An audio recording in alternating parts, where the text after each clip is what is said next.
Saya sebagai orang yang awam, tidak berilmu, ikut ulama-ulama guru-guru kami di Azhar yang sudah mengeluarkan keputusan pada tanggal 15 Maret 2020 tentang gugurnya sholat Jumat dan sholat fardu.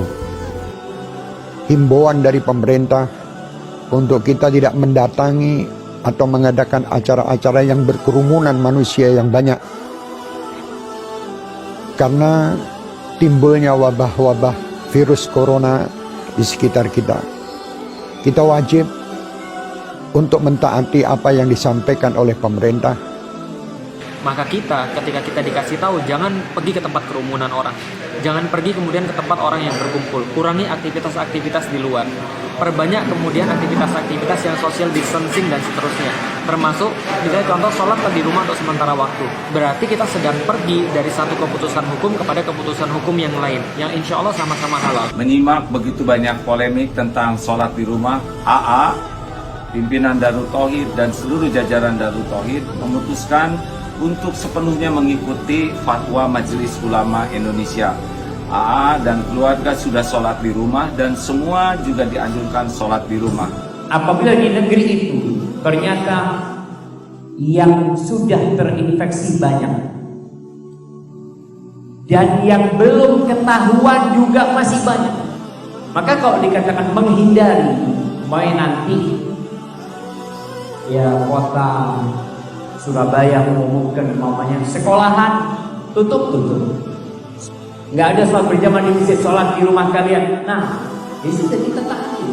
Yang ingin saya sampaikan pada kesempatan kali ini, amanah dari Imam Besar Sayyidil Walid Al-Habib Muhammad Rizik bin Hussein bin Syihab.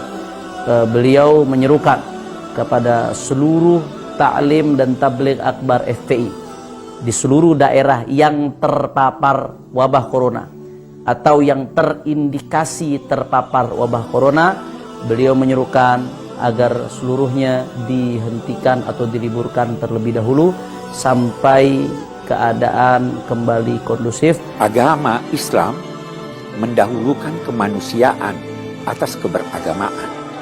Karena itu tidak heran fatwa ulama-ulama menyatakan bahwa tidak wajib untuk melaksanakan sholat Jumat demi menjaga keselamatan jiwa manusia.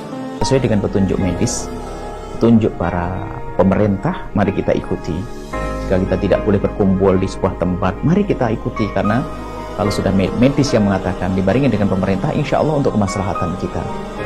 Jangan lagi mengadakan kumpul-kumpul untuk sholat berjamaah di masjid maupun sholat Jumat, karena penyebaran virus COVID-19, virus corona itu tidak kebanyakan kasus orang yang mengidap virus corona tidak menunjukkan gejala apapun. 85% tidak menunjukkan gejala apapun.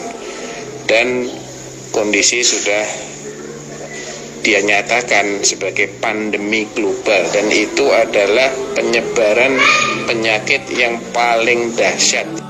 Hafizahullah, misalnya dilarang mengadakan acara-acara keramaian, ya sudah kita taat. Ya kalau ternyata masjid tidak boleh datangi karena terbukti terjadi banyak virus corona, ya sudah, tidak usah datang. Mengurangi mobilitas, social distancing, hindari kerumunan massa, hindari keramaian, cukup berada di rumah kecuali ada darurat yang sangat mendesak. Kata mereka virus corona itu konspirasi Dajjal. Buktinya MUI Majelis Ulama Indonesia mengeluarkan semacam fatwa atau himbauan untuk menutup masjid. Tapi mal-mal, PT-PT, tempat hiburan dan maksiat kenapa tidak ditutup? Kenapa masjid aja? Kata mereka begitu, saudara. Maka saya jawab, dungu.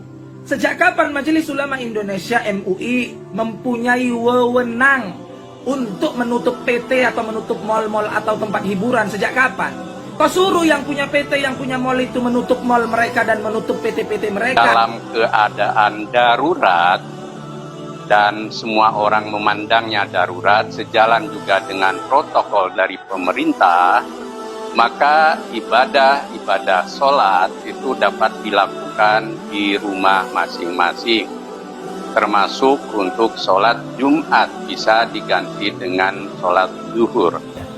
Dan saya juga menghimbau kepada pemuka-pemuka di agama lain, saudara-saudariku sebangsa dan setanah air, ya, agar sama-sama kita bersinergi menyampaikan kepada umatnya, menyampaikan kepada masyarakat juga di bawah binaan dan bimbingannya, agar senantiasa bisa menjaga diri, kesehatan sesuai dengan instruksi yang kita dapati, dan bisa menyatukan kita dalam suasana kebangsaan yang utuh, baik, dan semoga Allah membebaskan kita dari wabah COVID-19 ini dan memberikan hikmah-hikmah terbaik kepada kita.